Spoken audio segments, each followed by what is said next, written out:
Deve ser votado na sessão de hoje da Câmara de Campinas o projeto de lei que proíbe a propaganda eleitoral em muros residenciais e comerciais da cidade.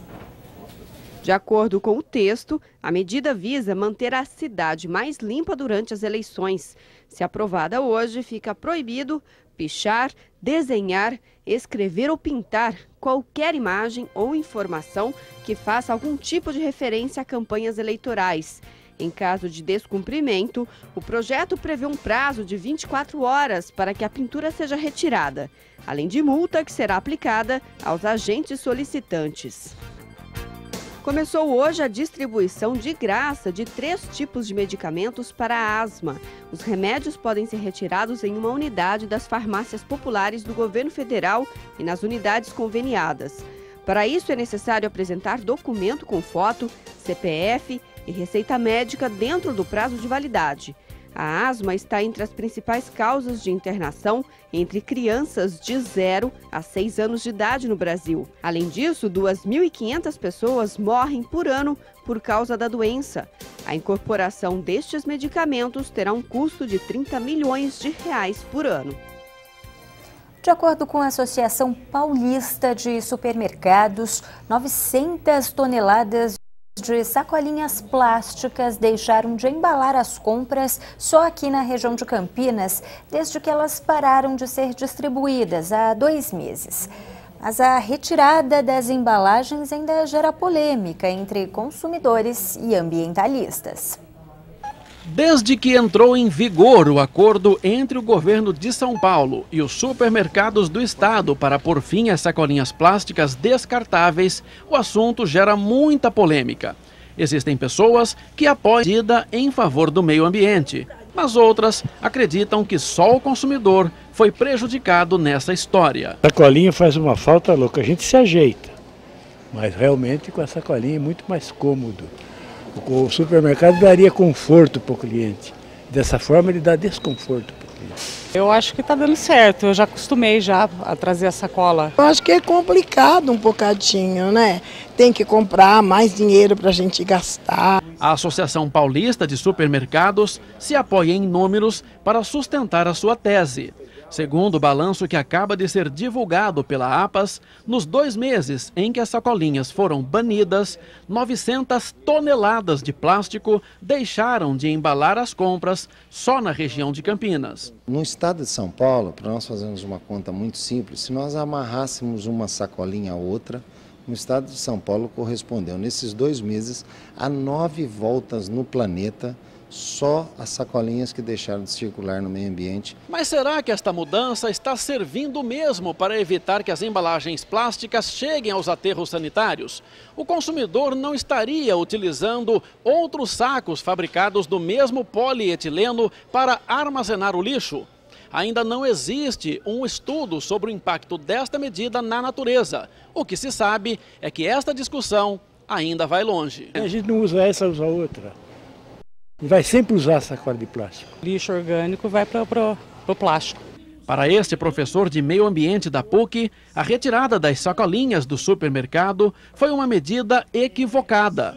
O especialista afirma que as embalagens plásticas cumpriam um papel fundamental porque já havia a destinação de reuso, quando serviam para acondicionar o lixo doméstico. Quebrou-se a cadeia, né, produtiva, não se dá o saquinho mais no supermercado, plástico. Mas o consumidor lá na sua casa compra o saco plástico e continua o plástico indo para o aterro do mesmo jeito. Nós não fomos atrás de buscar uma melhor solução para tratar o lixo, né? Continuamos com a pior que existe no mundo. O ambientalista adverte que as soluções propostas como alternativas esbarram em problemas sanitários, que geram efeitos preocupantes para o consumidor. Caixas de embalagens de inseticidas, produtos tóxicos e embala alimentos para levar para casa. Então há aí sim um prejuízo sanitário muito grande para a população. As pessoas sempre produziram uma quantidade de lixo muito menor do que elas recebiam de sacolinhas plásticas. E a partir desse momento também, com os sacos de lixo você tendo que adquirir os sacos lixo, a um uso racional. Além do uso racional das embalagens primárias, que antes não eram em nenhum momento levantados como uma utilização e agora passaram a ser, como por exemplo o próprio saquinho de hortifruti, as embalagens de papel, outras embalagens dos outros comércios passaram a ter um uso mais racional. Nas cidades onde inclusive nós temos já a aplicação desse programa há mais tempo, é observado claramente por toda a população que as cidades estão mais limpas. Uma frente fria que se aproxima do estado de São Paulo muda o tempo nesta terça-feira em toda a região. São altas as chances de pancadas de chuva que podem ser fortes. As temperaturas devem cair a partir de quarta-feira. Amanhã em Campinas e Hortolândia, máxima de 27 graus. Em Americana e Indaiatuba, os termômetros podem chegar aos 28 graus. Pesquisadores da Unicamp descobriram uma técnica para produzir aromas naturais, que podem ser utilizados em vários segmentos da indústria.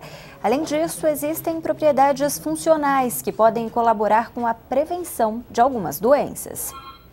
O estudo durou quase 4 anos e o pesquisador conseguiu comprovar o que já era esperado: a criação de aromas por um meio totalmente natural. Nós utilizamos uma água de resíduo do processo da farinha de mandioca, né, uma água que sai desse processo, e cultivamos micro-organismos nessa água. Depois nós adicionamos um óleo de laranja, que é refúgio da produção do suco de laranja, e a gente viu que o fungo desenvolvido nessa água de mandioca pôde transformar o óleo de laranja em compostos com atividade de interesse. Nesses tubos de ensaio fica exposto todo o processo. Aqui, o micro-organismo escolhido para a pesquisa. Neste outro, o fungo já em contato com a água retirada da mandioca. E neste terceiro tubo, o aroma já extraído da composição. A pesquisa chegou a 3 deles, o de lavanda, de menta e pinho.